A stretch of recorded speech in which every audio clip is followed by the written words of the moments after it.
They came to my door like they owned the place. 3 sharp knocks, not the neighborly kind, not the lazy kind from a delivery guy, but a demand that carried weight. I set down my coffee mug and listened, because after years in the service, you learn the difference between a visit and a confrontation. When I opened that door, I found a woman in a stiff navy suit holding a folder like it was a weapon, and 2 men standing on either side of her with shiny badges clipped to their belts. Badges that might fool kids or folks who never serve a day in their life, but not me.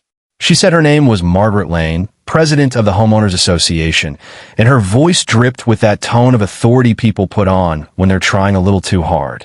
She told me I was behind on my HOA fees, that her officers had the power to detain me until I settled up. I almost laughed, but instead I let out a slow breath because real authority doesn't need a costume. Those 2 weren't cops. They weren't even security. They were just neighbors with tin ovals from an online store. I told her plain, I've paid every cent I owe. I've got the receipts, and you're trespassing on my porch. She didn't like that, not one bit. Her jaw tightened. The taller guy puffed out his chest like a rooster. The shorter one shifted nervously like he wanted to be anywhere else. And across the street, curtains were sliding open. Folks were watching, because in suburbs like ours, word spreads faster than wildfire. Margaret wasn't just trying to intimidate me. She was performing. The thing is, intimidation doesn't work when the other person isn't scared. I told her flat out, you came to the wrong house with the wrong plan. She muttered something about escalating it, but eventually she retreated, dragging her 2 imposters with her. It should have ended there, but I knew better. When pride and power collide, the fight never ends at the doorstep. By the time the HOA meeting rolled around a few days later, the whole neighborhood was buzzing with stories. Some folks whispered I was about to be arrested by the association itself. Others laughed about how fake the badges looked. Either way, if I didn't show up to that meeting, the lie would turn into truth. So I walked into the clubhouse knowing exactly what I was walking into. The room was packed, folding chairs filled with retirees, young parents, renters, all of them waiting to see fireworks. Margaret sat at the head table, her folder stacked like a shield, and on either side of her sat the same 2 clowns from my porch, now wearing button-down shirts, as if a costume change could erase the memory of their stunt. She stood and announced I owed thousands in unpaid fees. Heads turned my way, whispers shot across the rows. She flourished her papers like she was holding evidence in a courtroom. And then she looked at me with that smug satisfaction, asking if I had anything to say. I leaned back in my chair, pulled out my own folder, and laid down receipts, bank statements, email confirmations, all of it. I told her every payment was made on time, and those men she paraded around weren't enforcing anything. They were trespassing. A few neighbors chuckled. One even laughed out loud when she accused me of faking bank records. I asked if she wanted to accuse the bank of lying too, because that'd make a great clip for social media. Her face tightened, but she didn't back down. She couldn't, not with her pride on the line. From that moment, the battle shifted. It wasn't just about money anymore. It was about control. Margaret wanted to run the neighborhood like her own private kingdom, and I had stepped out of line. The harassment didn't stop. Flyers showed up in mailboxes calling me dangerous. Grainy photos of me on my porch popped up online with captions claiming I threatened HOA officers.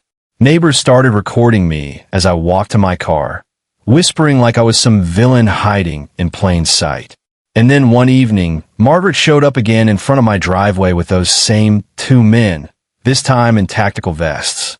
A black SUV idled at the curb, porch lights flicked on across the street, and soon half the block was watching. She raised her voice for everyone to hear. We gave you chances. Tonight we resolve this once and for all. Rick, the tall one, puffed his chest again, saying they'd detain me if I didn't comply. And I just stood there with my hand on the trash bin and asked them plainly, detain me with what? You're not law enforcement. You're 2 guys in Amazon vests with patches that don't mean a thing. Neighbors raised their phones, recording, and I told Rick right there in front of everyone, if you lay one finger on me, you'll be the one in cuffs because the Round Rock police aren't going to side with a fake badge when half this neighborhood has you on video. The crowd murmured. Some shouted at Margaret to show proof. She waved her papers. I held up my bank statements. and for the first time, people weren't leaning her way. Her cheeks turned red, her voice cracked as she yelled, but the more she raised her volume, the less convincing she became. The next morning, I got a call from a friend of mine in the sheriff's office, a guy I'd served with years back. He told me they ran the names of Rick and Paul, no law enforcement background. One worked in a warehouse, the other delivered groceries part-time. And apparently, Margaret had been using them to patrol the neighborhood, threatening people over trash cans and grass height. It wasn't just me anymore. She had turned the HOA into her personal police force. By then, the story had taken on a life of its own. Neighbors were split. Some believed her flyers, others defended me. Division ran down the middle of our street like a crack in the pavement. But when someone spray-painted liar across my garage door one night, that was the breaking point. I called my friend to the sheriff's office, and by evening, real deputies were in our cul-de-sac photographing the vandalism. Margaret marched down in a blazer, folder clutched like armor, shouting that I was wasting county resources.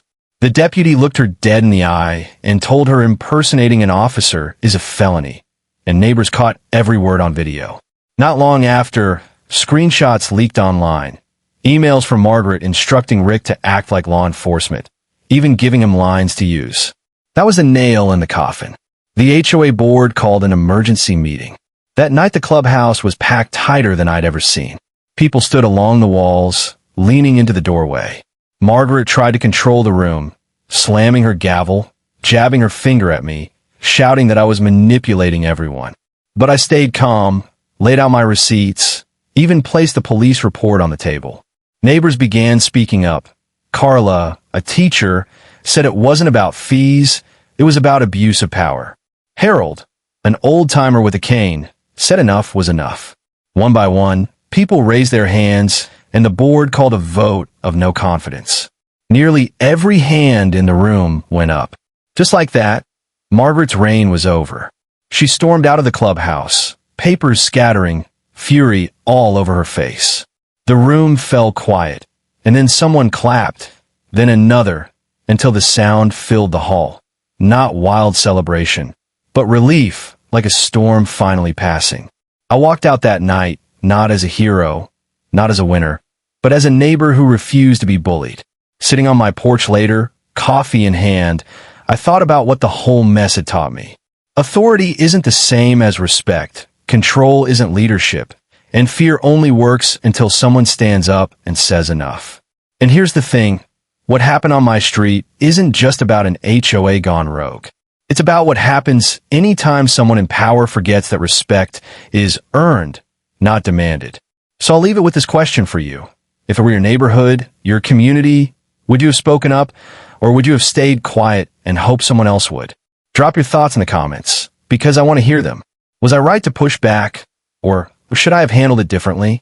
And if stories like this hit close to home, make sure to subscribe and share this with a friend, because these battles between power and truth happen more often than you think, and sometimes it only takes one voice to change the whole story.